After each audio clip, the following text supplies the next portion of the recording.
না ইছামতি নদীর তীরে, মুন্সীগঞ্জ ধলেশ্বরী নদীর তীরে, চাঁদপুর মেঘনা নদীর তীরে, সুনামগঞ্জ সুরমা নদীর তীরে, মংলা পশুর নদীর তীরে, নারায়ণগঞ্জ শীতলক্ষ্যা নদীর তীরে, ঝালকাঠি বিষখালী নদীর তীরে অবস্থিত।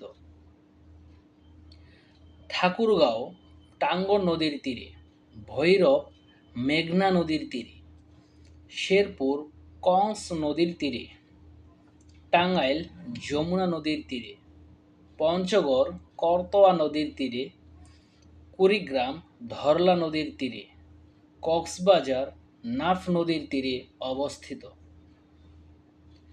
ফেনী ফেনী নদীর তীরে, লালবাগের কেল্লা বুড়িগঙ্গা নদীর তীরে, বরগুনা বিষখালী ও হরিণঘাটা নদীর তীরে অবস্থিত।